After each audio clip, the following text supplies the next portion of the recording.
The sleeper part of the compound was relatively small and situated in the southern part of the academy, surrounded on all sides by training fields and parks.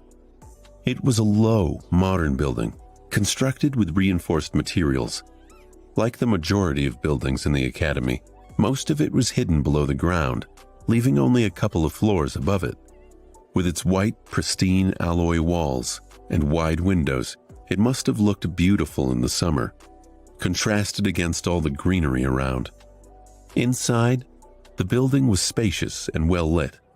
Sunny and the silver-haired girl were taken to a large hall where 100 or so young men and women, sleepers of the same unfortunate timing as the two of them, were already waiting for the beginning of the introduction ceremony.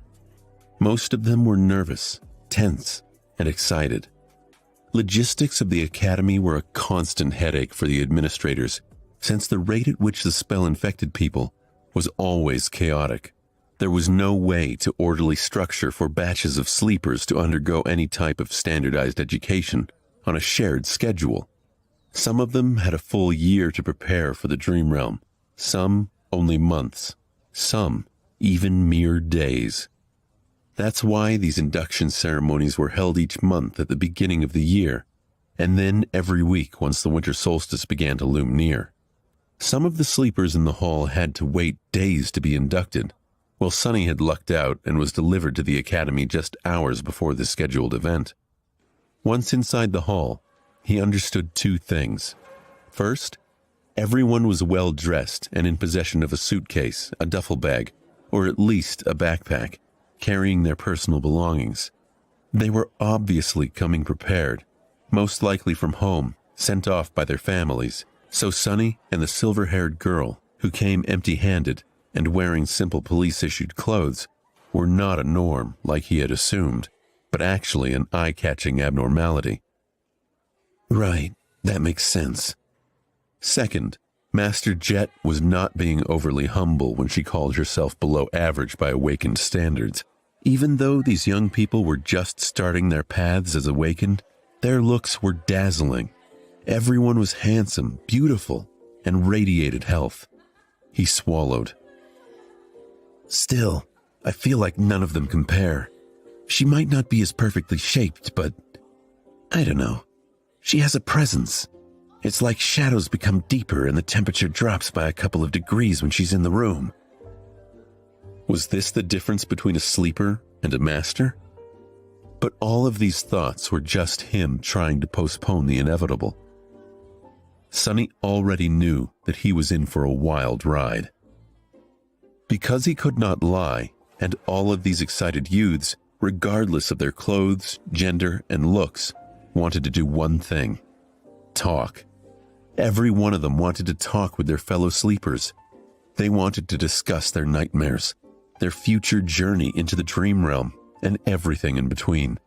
They wanted to ask questions. They wanted to be asked questions. They wanted to discuss something important or just chit-chat about stupid things. Everyone wanted to share. "This is a nightmare," Sunny moaned, disturbed and fearful. "I'm screwed." Then, with a bit of grim determination, he gritted his teeth and slowly exhaled. "Just think about it as a continuation of the trial. I survived the Black Mountain, so I can survive this too." He had faced heroes, villains, monsters, and even gods. Was he going to be afraid of a bunch of teenagers? He might have underestimated how scary teenagers can be. In half an hour, pretty much everyone in the room hated his guts. After a short series of conversations, Sunny had acquired a reputation as an obnoxious, foul-mouthed pervert. This reputation was quickly solidified. He was slapped a few times and even punched once. He also discovered a couple of new things about his true self, namely that deep down inside, he was apparently rude, arrogant, and more than a little bit lustful. The conversations went something like this. "Look at all these young people. How many do you think will return from the dream realm? How many will perish? What do you think our own chances of survival are?" "I don't know, but I'm pretty sure a pompous fool like you will die first." Or, "I even received an armor-type memory in my nightmare. It's an enchanted robe. Would you like to see it? Actually, I would prefer to see you without a robe. Or, and then these lowlifes began to rob the bodies. It was disgusting. They even took their shoes. What kind of degenerate would take a dead man's shoes? I once killed a man and took his boots. They were nice boots. What? You killed someone just for a pair of boots? Of course not. There were other reasons. I also took his cloak. Once again an outcast, Sonny was eventually left alone. People seemed to be avoiding him. Unperturbed, he found a quiet corner and stood there, glad that no one wanted to talk to him anymore. His face hurt, and there was blood dripping from his nose. Being ostracized from a group was nothing new, but it still stung. However, he was now smiling, because in the process of turning the whole batch of sleepers against himself, Sonny had discovered something vital. He learned how to control his flaw. Once asked a question, he could not keep quiet. He also couldn't lie. However, after a lot of experimentation, Sonny found out that with a little bit of practice, he could influence the exact way the truth eventually came out. It was like this. After receiving a question, his mind automatically produced a truthful answer. After that, the flaw would force him to say that answer aloud. Refusal to speak would result in the buildup of pressure, then piercing pain. The longer he kept quiet, the worse the pain would become. Eventually, he would have to surrender and reveal the truth. However, in these moments between receiving the question and surrendering to the pain, the actual wording of the answer could be changed. The more it strayed from the initial thought, the more resistance he would meet. Once again, in the form of pressure, then pain. It still had to be truthful, but it didn't have to be so stark.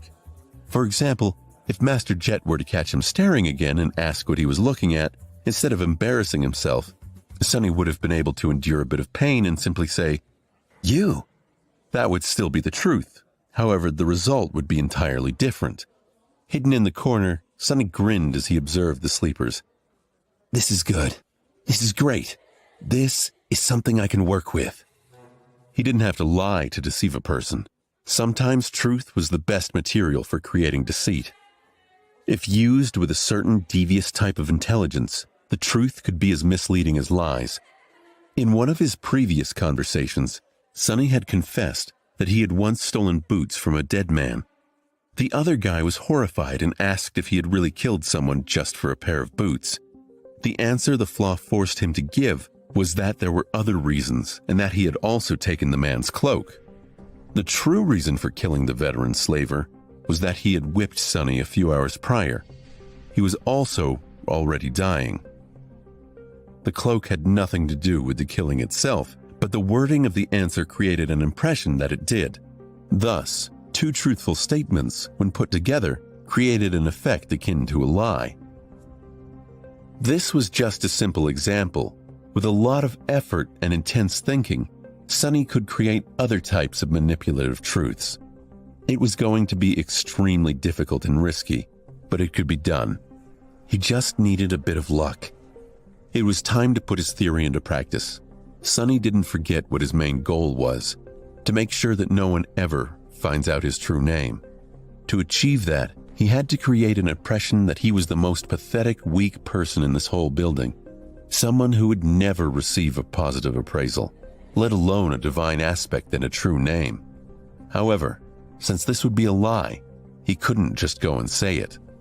So how was he to convince everyone that he did not have a powerful aspect and an impressive record with the spell? His eyes fell on a particular group of sleepers. There were 5 or 6 of them, gathered around a tall young man who oozed confidence. The young man had brown hair and a gentle, handsome face. His eyes were green, with a hint of friendly humor. His posture, figure, and attentive gaze betrayed someone who went through extensive training. Everything about the young man screamed of nobility and strength. Just at that moment, one of his companions was saying with a tone of amazement, "Ascended? You've received an ascended aspect. What was your appraisal?" The young man smiled humbly. "Oh, it was excellent." Sonny stopped in front of the group as though by accident. After hearing the young man's answer, he frowned and looked at him with disdain. Then, with a voice full of utter bewilderment, Sonny said, "Ascended? Excellent? That's it? What's the big deal?" The group of young men turned to him, gaping at him in stunned silence.